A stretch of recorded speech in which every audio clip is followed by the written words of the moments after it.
Hello बच्चों, 29 जनवरी को जो क्लास 9 साइंस का एग्ज़ाम होने वाला है उसके लिए हम बच्चों 60 एमसीक्यू टाइप क्वेश्चंस करेंगे, जो कि इतना ज़्यादा इंपॉर्टेंट क्वेश्चंस है बच्चों। ये 60 क्वेश्चंस इतना ज़्यादा इंपॉर्टेंट है कि हर बार जेक बोर्ड के द्वारा ये सब क्वेश्चंस पूछे जाते हैं बच्चों। तो जितना भी क्वेश्चंस कराएंगे 60 को आप लोग एकदम अच्छा से रट लीजिएगा बच्चों, क्योंकि ये सब एकदम वीवीआई क्वेश्चंस है और आपको ये सब क्वेश्चंस 29 जनवरी को देखने के लिए मिलेगा बच्चों। ठीक है, तो फटाफट सभी क्वेश्चंस को एकदम आप अपने कॉपी में नोट डाउन करके एकदम रट लीजिएगा। ठीक है बच्चों, और वीडियो को आप अपने दोस्तों में शेयर कर दीजिए बच्चों। चैनल पे पहली बार आए हैं तो चैनल को सब्सक्राइब कर दीजिए और वीडियो को लाइक कर दीजिए। हम आपके लिए इसी तरह का क्वेश्चंस लाते रहेंगे बच्चों, इसलिए आप हमारे चैनल को जरूर सब्सक्राइब कर लीजिए। चलिए क्वेश्चन नंबर 1 से करते हैं। पदार्थ के कणों में किस प्रकार की ऊर्जा होती है?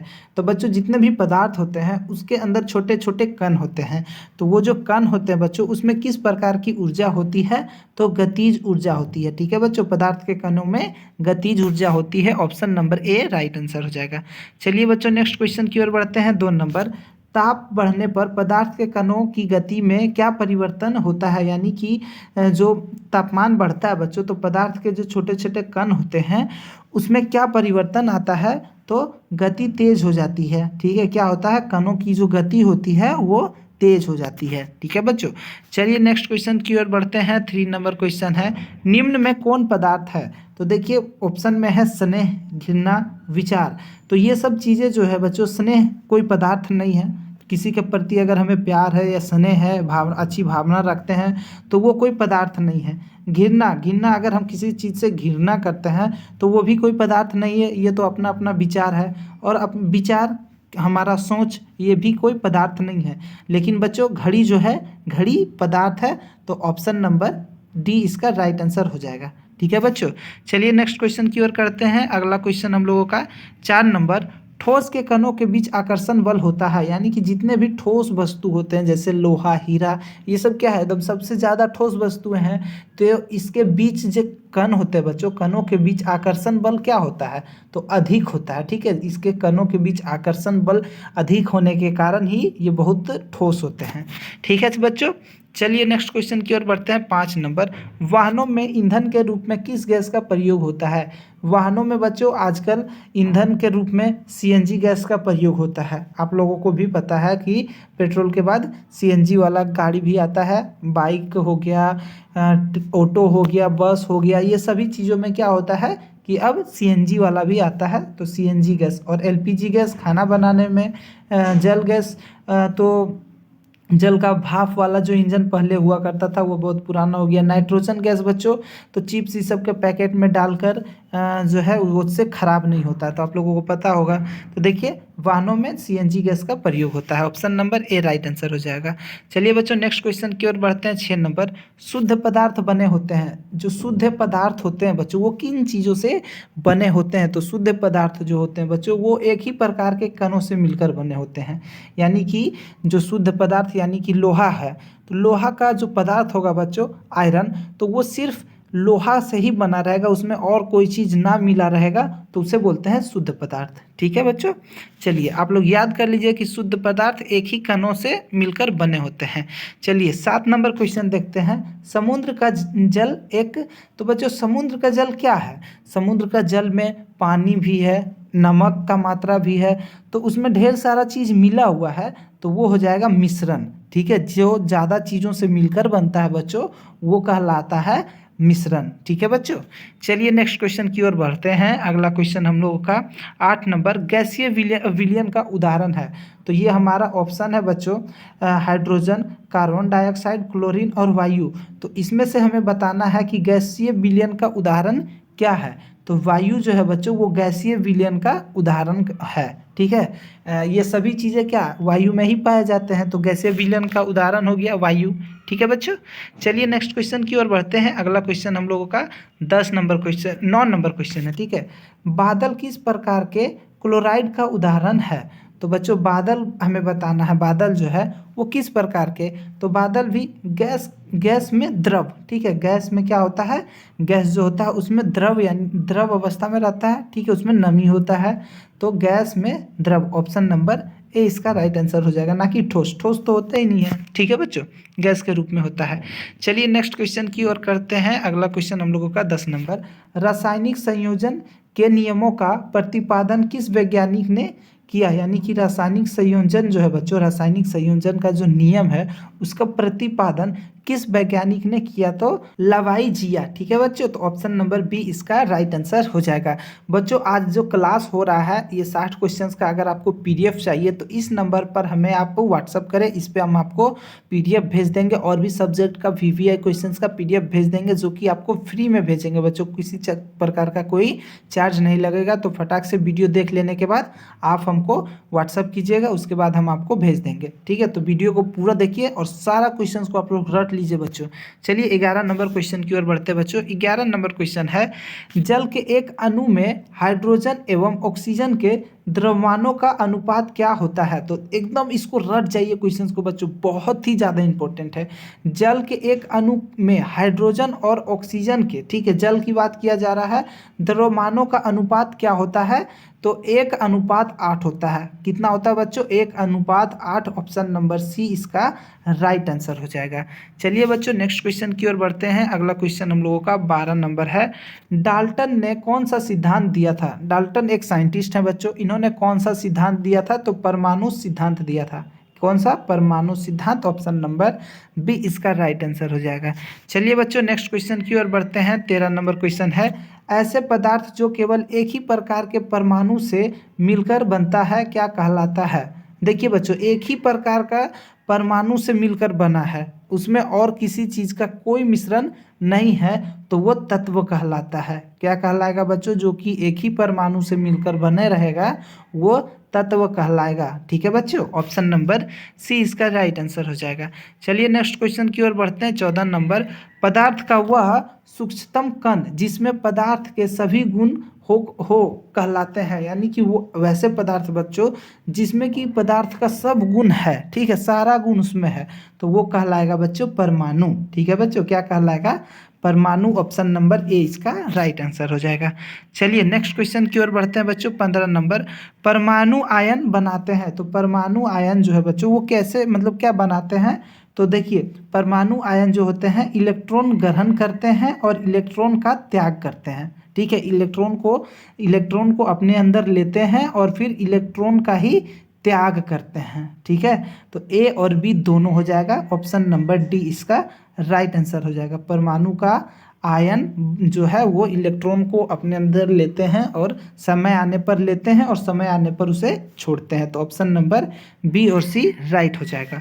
चलिए बच्चों नेक्स्ट क्वेश्चन की ओर। 16 नंबर, परमाणु किन किन कणों से बना है। तो बच्चों परमाणु जो है आप लोगों को पता होगा, परमाणु जो है किन किन किनों से, तो प्रोटॉन, इलेक्ट्रॉन और न्यूट्रॉन, ये तीनों कणों से मिलकर बना है, ठीक है। तीनों कणों से मिलकर प्रोटॉन, इलेक्ट्रॉन और न्यूट्रॉन मिलकर परमाणु बनता है, ठीक है बच्चों।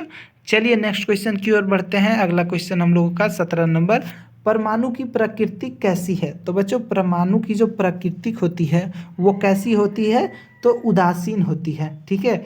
परमाणु की जो प्रकृति होती है वो उदासीन होती है। चलिए बच्चों नेक्स्ट क्वेश्चन 18 नंबर क्वेश्चन करते हैं, इलेक्ट्रॉन पर किस प्रकार का आवेश होता है। तो बताइए इलेक्ट्रॉन पर किस प्रकार का आवेश होता है, यानी कि किस प्रकार का चार्ज होता है इलेक्ट्रॉन पर, तो ऋण आवेश होता है। क्या होता है बच्चों, ऋण आवेश चार्ज होता है इलेक्ट्रॉन पर, ठीक है। चलिए नेक्स्ट क्वेश्चन की ओर बढ़ते हैं। प्रोटॉन पर कितने इकाई का आवेश माना गया है। तो बच्चों प्रोटॉन पर जो है कितने माना जाता है, तो 1 इकाई का आवेश माना जाता है। आवेश का मतलब चार्ज, ठीक है बच्चों, एक चार्ज माना जाता है, 1 इकाई का आवेश माना जाता है। ऑप्शन नंबर ए इसका राइट हो जाएगा। चलिए बच्चों नेक्स्ट क्वेश्चन की ओर बढ़ते हैं। 20 नंबर, रदरफोर्ड का अल्फा कण प्रकीर्णन किस खोज के लिए उत्तरदायी है। तो रदरफोर्ड का अल्फा कण प्रकीर्णन जो है बच्चों वो परमाणु केंद्रक के लिए उत्तरदायी है, ठीक है। ऑप्शन नंबर ए इसका राइट आंसर हो जाएगा। बच्चों आप लोग फटाक से बताइए तो 20 में से आपको कितने का आंसर आपको पता था, ठीक है, फटाफट से बताइए। उसके बाद अगला क्वेश्चन करते हैं 21 नंबर। तो चलिए फटाफट आप लोग कमेंट कीजिए, हम थोड़ा सा वेट करते हैं। चलिए बढ़ते हैं 21 नंबर क्वेश्चन की ओर। फटाक से आप लोग, आई होप कि फटाफट आप लोग कमेंट कर रहे होंगे, ठीक है। और वीडियो को लाइक नहीं किए बच्चों तो आप लोग जल्दी से लाइक करके अपने दोस्तों में फटाक से शेयर कर दीजिए, ठीक है बच्चों। चलिए अगला क्वेश्चन की ओर बढ़ते हैं, 21 नंबर क्वेश्चन। और आपको सभी सब्जेक्ट का VVI MCQ क्वेश्चन चाहिए बच्चों, तो आप हमें फटाक से, ठीक है, वीडियो देख लेने के बाद इस पर आप हमें क्या किया करना है, आपको व्हाट्सअप करना है, ठीक है। बोलिएगा हमें PDF चाहिए सर, हम आपको थोड़ा देर में तुरंत आपको भेज देंगे, ठीक है। चलिए आप वीडियो देख लेने के बाद है वो व्हाट्सअप कीजिएगा, अभी नहीं कीजिएगा, वीडियो पहले देख लीजिए। चलिए देखिए 21 नंबर, परमाणु के बाहरी भाग में कौन से कण होते हैं। तो बच्चों परमाणु जो होते हैं बच्चों, उसके सबसे बाहरी कण में, बाहरी भाग में जो कक्षा होता है, बाहरी कक्षा में कौन सा जो कण होते हैं, तो उसमें इलेक्ट्रॉन होता है, ठीक है। सबसे बाहरी कक्षा में इलेक्ट्रॉन होता है, ठीक है। आप लोग अच्छा से याद कर लीजिए, जितने भी परमाणु है सभी के बाहरी कक्षा में इलेक्ट्रॉन पाए जाते हैं। चलिए बच्चों नेक्स्ट क्वेश्चन की ओर बढ़ते हैं। नेक्स्ट क्वेश्चन हम लोगों का 22 नंबर, सजीवों की संरचनात्मक एवं क्रियात्मक इकाई क्या है। तो जितने भी सजीव हैं बच्चों, जितने भी सजीव जंतु है जो कि सांस लेते हैं, तो सभी का मूल्यभूत जो कह सकते हैं वो कोशिका है। सभी जो है कोशिका से ही मिलकर बने हैं, तो ऑप्शन नंबर ए इसका राइट आंसर हो जाएगा। चलिए बच्चों नेक्स्ट क्वेश्चन हम लोगों का 23 नंबर है, निम्न में से कौन एक एक कोशिकीय जीव है। तो बच्चों हमें बताना है कि एक एक कोशिकीय जीव क्या होते हैं, उसका क्या नाम है। तो अमीबा जो है बच्चों वो एक एककीय कोशिकीय जीव है, ठीक है, अमीबा। चलिए बच्चों नेक्स्ट क्वेश्चन की ओर बढ़ते हैं, 24 नंबर, किस वैज्ञानिक ने कोशिका में केंद्रक का पता लगाया था। तो बच्चों जो उस वैज्ञानिक का नाम है रॉबर्ट ब्राउन ने बच्चों कोशिका में केंद्रक का पता लगाया था, ऑप्शन नंबर बी। चलिए बच्चों नेक्स्ट क्वेश्चन की ओर बढ़ते हैं, 25 नंबर, निम्नलिखित में से कौन सा गुण प्लाज्मा झिल्ली में पाया जाता है। तो बच्चों प्लाज्मा झिल्ली में चयनित या अर्धपारगम्यता का जो गुण है वो पाया जाता है, तो ऑप्शन नंबर बी इसका राइट आंसर हो जाएगा। चलिए बच्चों नेक्स्ट क्वेश्चन की ओर बढ़ते हैं, 26 नंबर क्वेश्चन है, कोशिका सिद्धांत का प्रतिपादन किसने किया था। तो कोशिका सिद्धांत का प्रतिपादन सलीडेन और स्वान ने किया था, ऑप्शन नंबर बी इसका राइट आंसर हो जाएगा। चलिए बच्चों नेक्स्ट क्वेश्चन की ओर बढ़ते हैं, 27 नंबर, कोशिका का वैसा समूह जो आकृति में समान हो, ठीक है, कोशिका का वैसा समूह ग्रुप जो कि क्या बोलते हैं, आकृति में समान हो, सब एक ही जैसे दिखते हो तथा कार्य को एक साथ संपन्न, कार्य को एक साथ करते हैं यानी खत्म एक साथ करते हैं, क्या कहलाता है। तो वो जो बच्चों उत्तक कहलाता है, ठीक है। उत्तक जो है बच्चों कोशिका, इनकी जो समूह होती है, आकृति होती है, समान होती है और काम को एक साथ खत्म करता है, उसे उत्तक कहते हैं, ठीक है बच्चों। चलिए नेक्स्ट क्वेश्चन की ओर बढ़ते हैं, 28 नंबर, वैसे पादप उत्तक जो विभाजित होने की शक्ति खो देते हैं उन्हें क्या कहते हैं। तो उन्हें अस्थाई उत्तक कहा जाता है। क्या, कौन सा उत्तक, अस्थाई उत्तक, ऑप्शन नंबर बी इसका राइट आंसर हो जाएगा, ठीक है।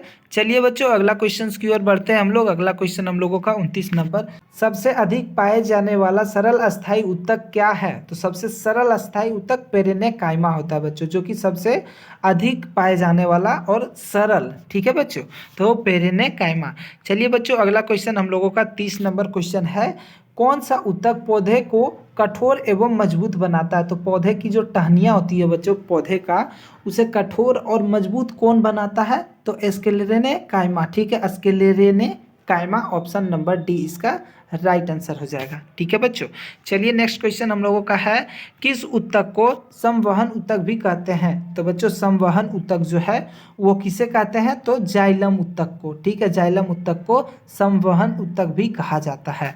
चलिए बच्चों नेक्स्ट क्वेश्चन की ओर बढ़ते हैं, 32 नंबर क्वेश्चन, सजीवों को सर्वप्रथम 5 जगत में किस वैज्ञानिक ने बांटा था। तो अर्नेस्ट हैकल, ठीक है बच्चों, अर्नेस्ट हैकल ने जितने भी सजीव है उन्हें 5 जगत में बांटा था, ठीक है। चलिए बच्चों नेक्स्ट क्वेश्चन की ओर करते हैं हम लोग, इनमें से किस पौधे में बीज होता है लेकिन फल नहीं होता है। तो एक ऐसा भी पौधा है बच्चों जिसमें कि बीज तो होता है लेकिन फल नहीं होता है। तो जिम्नोस्पर्म एक पौधा होता है बच्चों जिसमें कि फल नहीं होता है, ठीक है। चलिए बच्चों नेक्स्ट क्वेश्चन की ओर बढ़ते हैं, 34 नंबर, स्थिति में परिवर्तन को क्या कहते हैं। यानी अगर जब भी स्थिति में परिवर्तन आएगा तो क्या हो जाएगा, गति होगा, तभी तो स्थिति में परिवर्तन, तो स्थिति में परिवर्तन को हम लोग गति कहते हैं, option number A right answer हो जाएगा, ठीक है बच्चों। चलिए नेक्स्ट क्वेश्चन की ओर बढ़ते हैं, 35 नंबर, विस्थापन के लिए निम्न में कौन सही है? तो बच्चों विस्थापन के लिए इसका मान्य शून्य हो सकता है। ठीक है, ये जो है ऑप्शन नंबर सी इसका राइट आंसर हो जाएगा। ठीक है, इसका जो मान है वो शून्य हो सकता है। चलिए बच्चों अगला क्वेश्चन 36 नंबर, चाल का मात्रक क्या होता है? तो बच्चों चाल का जो मात्रक होता है वो मीटर प्रति सेकेंड होता है। ठीक है, चाल का मात्रक मीटर प्रति सेकेंड, ऑप्शन नंबर सी इसका राइट आंसर हो जाएगा। चलिए बच्चों नेक्स्ट क्वेश्चन की ओर बढ़ते हैं। 37 नंबर क्वेश्चन, वेग में परिवर्तन की दर को क्या कहते हैं? जब वेग में परिवर्तन आएगा बच्चों तो इसकी दर को हम लोग क्या कहेंगे? तो त्वरण कहते हैं। ठीक है, वेग में परिवर्तन के दर को हम लोग त्वरण कहते हैं। चलिए बच्चों नेक्स्ट क्वेश्चन की ओर बढ़ते हैं। 38 नंबर, किसी कार का स्पीड मीटर क्या मापता है? जब कार में जो बच्चों स्पीड मीटर लगा होता है वो क्या नापता है? तो वेग को नापता है। क्या नापता है? वेग को, ऑप्शन नंबर बी इसका राइट आंसर हो जाएगा। चलिए बच्चों नेक्स्ट क्वेश्चन 39 नंबर, निम्नलिखित में कौन बल का कार्य है? तो बच्चों बल का कार्य क्या हो जाएगा? तो देखिए चाल में परिवर्तन, अगर हम लोग जैसे मान लीजिए धीरे चल रहे हैं तो अगर तेज बढ़ाएंगे तो क्या होगा? उसमें बल लगेगा। अगर मान लीजिए धीरे चल रहे हैं और तेजी अपना गति जब बढ़ाएंगे तो उसमें बल लगेगा। ठीक है, वस्तु की गति की दिशा में परिवर्तन, मान लीजिए बच्चों कोई चीज़ सीधा जा रहा है उसे हमें घुमाना है, उसका डायरेक्शन ऐसे जा रहा है, हमें इसका डायरेक्शन इधर घुमाना है तो उसके लिए हमें बल लगेगा। तो ये भी हो गया बल का कार्य। ठीक है, इसमें भी बल और इसमें भी बल। आकृति में परिवर्तन, अब मान लीजिए बच्चों किसी चीज़ का आकृति गोल है, ठीक है, उसे हमें कट टूट करके स्क्वायर शेप में बनाना है तो इसके लिए भी क्या बल का जरूरी पड़ेगा? तो उपयुक्त सभी, जैसे ऑप्शन नंबर जो है डी इसका राइट आंसर हो जाएगा। सभी, ये सभी चीज़ें जो हैं ये बल का कार्य है। ठीक है, चलिए क्वेश्चन 40 नंबर है, वस्तु का वह गुण जिसके कारण वह अपनी स्थिति को बनाए रखना चाहता है क्या कहलाता है? तो बच्चों कोई भी वस्तु अपना जो स्थिति है वो बनाए रखना चाहता है, यानी कि अगर मान लीजिए कोई ऐसा वस्तु है जो कि बैठा हुआ है तो वो हमेशा चाहता है कि हम बैठा ही रहें, चल रहा तो चलता ही रहना चाहता है। ठीक है, तो ये जड़त्व का नियम, ठीक है, जड़त्व का नियम, ऑप्शन नंबर जो है ए इसका राइट आंसर हो जाएगा। ठीक है बच्चों, चलिए अगला क्वेश्चन की ओर बढ़ते हैं। 41 नंबर, जब बस अचानक चलने लगती है तब यात्री पीछे की ओर किस कारण गिर जाता है? तो बच्चों आप लोग देखे होंगे कि जब बस हो गया, ट्रेन हो गया, बैठते हैं, बाइक पर भी बैठते हैं, अचानक जब वो बाइक आगे बढ़ता है या ट्रेन खुलता है तो हम लोग का बॉडी जो है वो पीछे की ओर झुक जाता है। तो ऐसा क्यों होता है बच्चों? तो ऐसा होने का कारण है विराम के जड़त्व के कारण, क्योंकि उस समय हम लोग विराम अवस्था में रहते हैं लेकिन बॉडी जो है आगे, मतलब गाड़ी जो है आगे बढ़ता है और हम लोगों का बॉडी रीढ़ जो है बच्चों वो उससे अटैच हो जाता है, जिसके कारण बॉडी जो आगे वाला बॉडी है ऊपर का हिस्सा वो पीछे की ओर झुक जाता है। ठीक है बच्चों, तो ऑप्शन नंबर बी इसका राइट आंसर हो जाएगा। चलिए अगला क्वेश्चन हम लोगों का 42 नंबर, जड़त्व का गुण। तो जड़त्व का गुण क्या होता है? किसी किसी वस्तु में होता है। ठीक है, ये बच्चों ये जो कथन है जो गलत, जड़त्व का, ये गलत है। जड़त्व का जो वो सभी वस्तु में होता है, तो प्रत्येक वस्तु में होता है। जड़त्व का जो गुण होता है बच्चों वो प्रत्येक वस्तु में होता है। ठीक है, आप लोग हमेशा याद रखिएगा, जड़त्व का जो गुण है वो प्रत्येक वस्तु में होता है। चलिए बच्चों नेक्स्ट क्वेश्चन की ओर करते हैं। 33 नंबर क्वेश्चन है, पृथ्वी के केंद्र पर जी का मान कितना होता है? यहाँ पे 9 लिखा गया बच्चों, ठीक है, लेकिन यहाँ पे क्वेश्चन में हो जाएगा जी, यानी कि ग्रेविटी का मान कितना होता है? पृथ्वी का केंद्र, मान लीजिए ये पृथ्वी है, ठीक है, और इसके केंद्र पर गुरुत्वाकर्षण बल कितना होगा बच्चों? तो 0 होगा। आप लोग हमेशा याद रखिएगा कि पृथ्वी के केंद्र पर जी का मान कितना होता है? 0 होता है। ठीक है, यहाँ पे जी हो जाएगा बच्चों, फिर टाइपिंग मिस्टेक हो गया है। चलिए बच्चों नेक्स्ट क्वेश्चन की ओर बढ़ते हैं। अगला क्वेश्चन हम लोगों का 44 नंबर, जब एक पत्थर को चांद की सतह से पृथ्वी पर लाया जाता है तो मान लीजिए चांद से बच्चों अगर हम लोग किसी एक छोटा सा पत्थर का टुकड़ा को अगर हम लोग पृथ्वी पर लाएंगे तो उसमें क्या परिवर्तन होगा? तो देखिए बच्चों, ना द्रव्यमान में और ना ही भार में, ये गलत बात है बच्चों।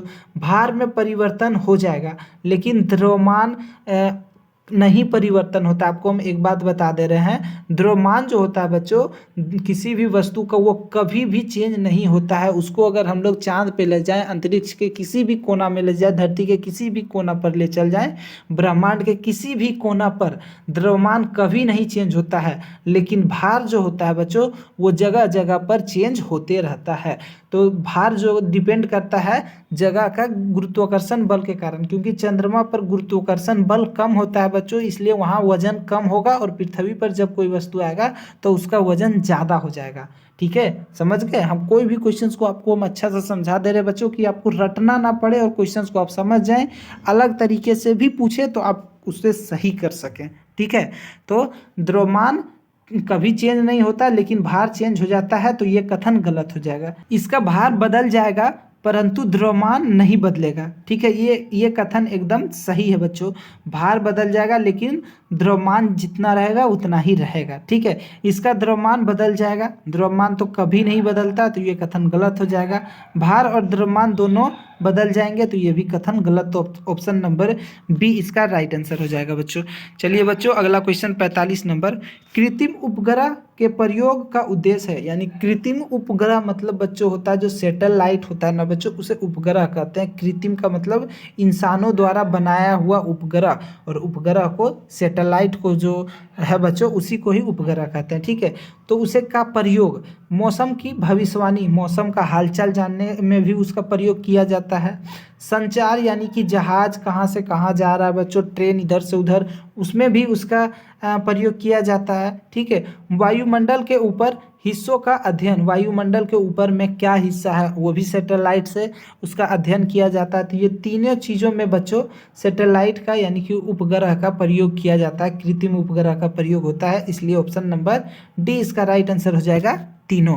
ठीक है बच्चों, चलिए अगला क्वेश्चन की ओर बढ़ते हैं। अगला क्वेश्चन हम लोगों का 46 नंबर, कार्य करने की क्षमता कहलाती है। तो बच्चों कार्य करने की जो क्षमता होती है, हमारे अंदर कार्य करने की जो क्षमता होती है वो ऊर्जा कहलाती है। ऊर्जा के कारण ही हम लोग कोई भी काम कर सकते हैं, वरना अगर हमारे बॉडी में ऊर्जा नहीं रहेगा, एनर्जी नहीं रहेगा बच्चों, तो हम कोई कार्य नहीं कर सकते हैं। ठीक है, तो कार्य करने की जो क्षमता होती है वो ऊर्जा कहलाती है। चलिए बच्चों 47 नंबर, बहती हवा में कौन सी ऊर्जा है। तो बच्चों बहती हवा में कौन सी, तो गतिज ऊर्जा होती है। ठीक है, कहीं पर पवन ऊर्जा भी लिखल रहेगा तो आपको घबराना नहीं है, गतिज ऊर्जा या फिर पवन ऊर्जा, ऑप्शन नंबर बी इसका राइट आंसर हो जाएगा। ठीक है बच्चों, चलिए बच्चों नेक्स्ट क्वेश्चन की ओर बढ़ते हैं। 48 नंबर क्वेश्चन है, शक्ति का एसआई मात्रक है। तो बच्चों शक्ति का जो एसआई मात्रक होता है वो वाट होता है। क्या होता है, शक्ति का एसआई मात्रक वाट, ऑप्शन नंबर ए इसका राइट आंसर हो जाएगा। चलिए बच्चों नेक्स्ट क्वेश्चन की ओर बढ़ते हैं। अगला क्वेश्चन हम लोगों का 49 नंबर, कार्य का एसआई मात्रक है। तो बच्चों जो भी कार्य करते हैं उसका एसआई मात्रक क्या होता है, तो जूल होता है। ठीक है, ऑप्शन नंबर बी इसका राइट आंसर हो जाएगा। चलिए बच्चों नेक्स्ट क्वेश्चन 50 नंबर, चलती गाड़ी में बैठे आदमी की ऊर्जा होगी, यानी कि गाड़ी चल रहा है बच्चों, उसमें जो आदमी बैठा हुआ है उसकी किस प्रकार की ऊर्जा होगी, तो गति एवं स्थिति दोनों। ठीक है, गाड़ी चल रहा है इसलिए गतिज ऊर्जा, और वो गाड़ी में बैठा है इसलिए स्थितिज ऊर्जा। ठीक है, तो ऑप्शन नंबर सी इसका राइट आंसर हो जाएगा बच्चों। चलिए बच्चों नेक्स्ट क्वेश्चन की ओर बढ़ते हैं। पौधे द्वारा किए गए प्रकाश संश्लेषण में परिवर्तन होता है, यानी पौधे जो खाना बनाते हैं बच्चों उसे प्रकाश संश्लेषण किया कहते हैं, और उसमें क्या क्या प्रकाश, पानी, जल, हवा, ये सब चीज़ों का प्रयोग होता है। ठीक है, तो ये किस प्रकार का मतलब है, तो प्रकाश ऊर्जा रासायनिक ऊर्जा में, यानी प्रकाश ऊर्जा होता है बच्चों वो रासायनिक ऊर्जा में परिवर्तन हो जाता है, और क्या बनाता है, पेड़ पौधा जो प्रकाश संश्लेषण करके अपना खाना क्या बनाता है बच्चों, तो ग्लूकोज बनाता है, उसका अंतिम उत्पाद ग्लूकोज होता है। ठीक है, चलिए बच्चों नेक्स्ट क्वेश्चन की ओर बढ़ते हैं। अगला क्वेश्चन हम लोगों का 52 नंबर, ध्वनि किसका रूप है।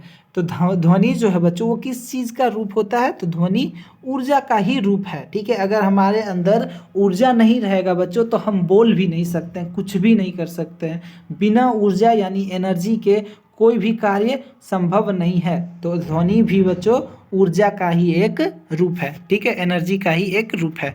चलिए 53 नंबर क्वेश्चन, ध्वनि का संचार होता है। तो बच्चों आप लोग एकदम दिमाग में बैठा लीजिए, ध्वनि का संचार का मतलब बच्चों कि ध्वनि निर्वात के अलावा कहीं भी ट्रेवल कर सकता है, समझे। यानी कि अगर कोई वस्तु ठोस है तो उसमें भी ध्वनि एक जगह से दूसरे जगह चल सकता है, द्रव अवस्था भी रहेगा तो उसमें भी चल सकता है, गैसीय अवस्था में भी ध्वनि एक जगह से दूसरे जगह जा सकता है।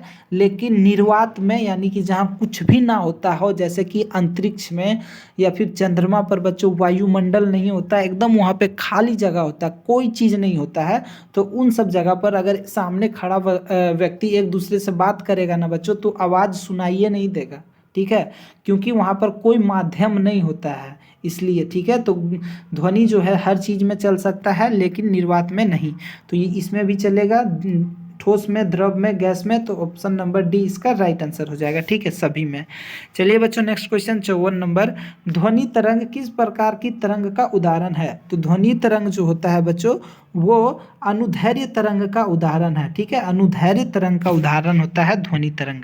चलिए बच्चों नेक्स्ट क्वेश्चन करते हैं 55 नंबर क्वेश्चन, 2 kg द्रव्यमान वाले वस्तु को 5 मीटर प्रति सेकंड स्क्वायर की दर से त्वरित करने में कितना बल की आवश्यकता होगी। तो देखिए बच्चों स्पीड की बात किया जा रहा है, ठीक है, तो देखिए इसे हम लोग कैसे सॉल्व करेंगे। ये हो जाएगा मीटर सेकेंड, फोर्स का बात कर रहा, एफ बराबर होता है मास गुना स्पीड, ठीक है, तो मास कितना है 2 kg और स्पीड कितना है 5, तो गुना कर देंगे तो 10 न्यूटन, यानी 10 न्यूटन का शक्ति हमें चाहिए, फोर्स चाहिए। तो ऑप्शन नंबर, बल यहाँ पे बोल रहा था ना, यानी कि एफ हमें निकालना था, तो एफ बराबर होता है एम गुना एस, ठीक है, मास गुना स्पीड, तो 10 न्यूटन का बल हमें लगेगा, ठीक है बच्चों, त्वरित करने पर। चलिए अगला क्वेश्चन हम लोगों का 56 नंबर, धनुष की तानित डोर में कौन सी ऊर्जा होती है।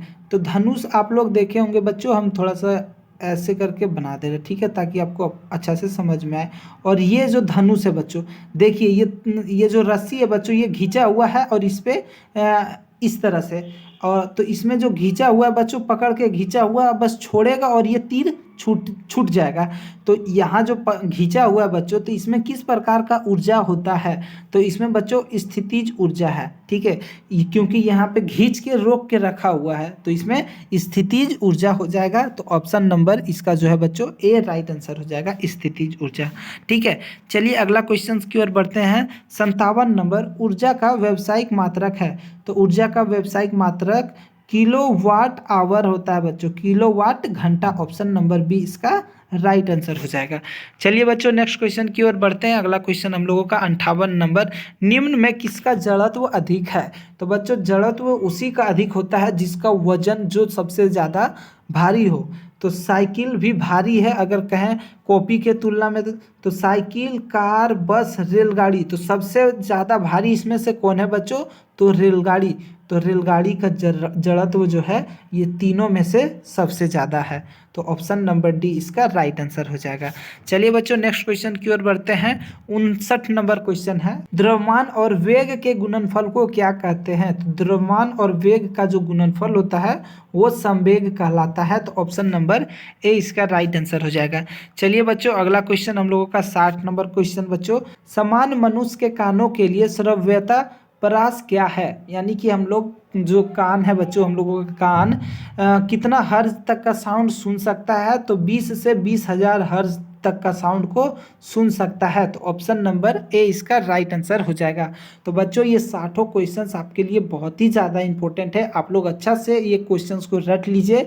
ये सब क्वेश्चंस आपको 29 जनवरी को देखने के लिए मिलेगा बच्चों, ठीक है। तो वीडियो को आप लोग अपने दोस्तों में बच्चों शेयर कर दीजिए, चैनल को आप लोग सब्सक्राइब करके वीडियो को लाइक कर दीजिए। और आपको PDF जो भी बच्चों को PDF चाहिए सभी सब्जेक्ट का VVI का, तो आप हमें फटाक से इस नंबर पे व्हाट्सअप कीजिए, हम आपको सेंड कर देंगे, ठीक है बच्चों। फिर मिलते हैं नए वीडियो में, तब तक के लिए धन्यवाद।